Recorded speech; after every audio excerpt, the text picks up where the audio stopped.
Paul George is arguably the biggest free agent on the market for the 2024 NBA offseason. Of late, he's been hinting about the possibility of leaving the Clippers. Just recently on his podcast, he mentioned Orlando Magic and Banchero. He highly praised both of them, saying that he was impressed by what they've done so far, and he thinks that they're a promising young group. I'll just read this quote by what he said. Orlando surprised me. They are another young team, not a lot of expectations. When the young guys separate themselves and they look promising to lead an organization, that's one of the best things you can find. It's the most beautiful thing about this game. When you see that the game is going to be in good hands, when these young guys figure out that this is their time. I think that's what Paolo did, and that's what he's doing in Orlando. Orlando definitely surprised me. He said several other things about them too, but these quotes are really long, so I don't want to read all of them. But he was really high on Banchero. He was really high on Orlando Magic. Now there's rumors that he possibly could be open to going to Orlando. Orlando is one of the teams that I believe have a lot of cap space to throw money at these free agents. That's definitely a possibility he could go there. I've also heard rumors that he could go to the Sixers since they have a lot of cap space to throw money at free agents.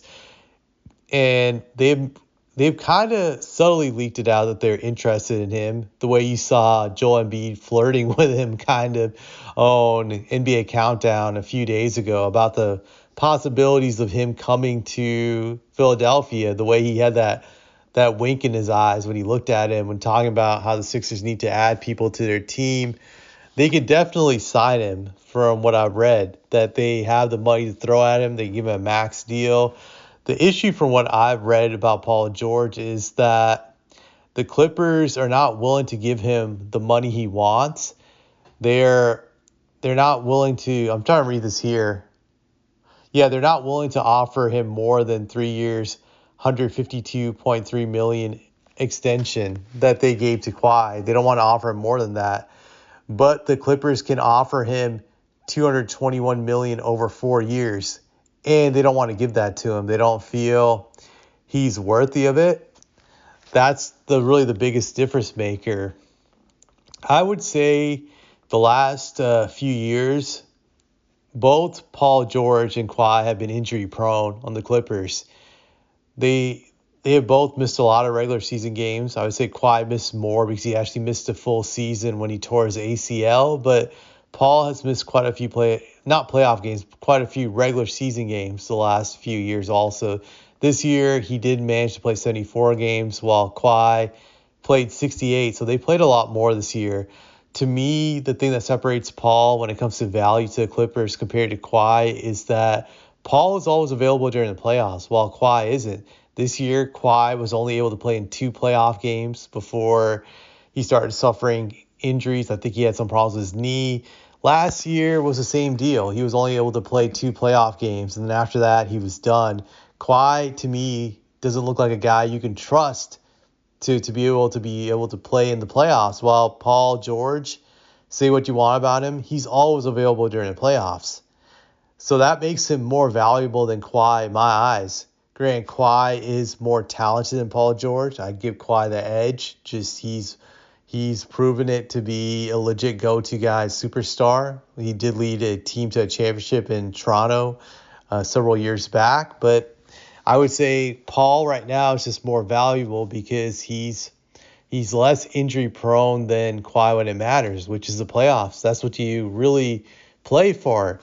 That's why I would feel that the Clippers would be more invested in keeping him because they would like to go on some playoff runs, and you can't count on Kawhi. So it would be interesting to see if the Clippers try to lowball him. One thing I have to wonder is, will the Clippers match an offer that an opposing team gives to him on the open market that doesn't go beyond $221 million? Let's say the Sixers offered him, I don't know, $180 million. Would the Clippers just offer $180 million? And in that situation, would they would Paul George come back to the Clippers? The way I feel about it is I think Paul will stay with the Clippers if he doesn't get a better deal. I definitely don't see him leaving LA. I only see him leaving LA if another team offers him more money than the Clippers and the Clippers don't match. But the Clippers are willing to match any offer, then I see him staying in LA. Then I think he would come back to LA because he's from Southern California. He wants to be there. It's really in the Clippers' hands, the situation. They will determine whether or not he leaves the Clippers. I don't think Paul will leave them ever unless the money differential is too big from these other teams that they're offering. It's really going to come down to money. That's the way I look at it. Now, should the Clippers keep him? I'm going to say yes, they should, because they've already wasted money with Kawhi. They already invested in him. And there's just no way in hell you can count on Kawhi to be available. He's made out of glass. He's basically made in China. That's what I call him. He breaks down all the time.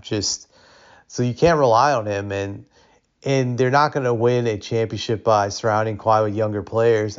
Grant, I don't think they can win a championship with Paul and him since they're injury prone, but you might as well keep Paul there for another few years with Kawhi.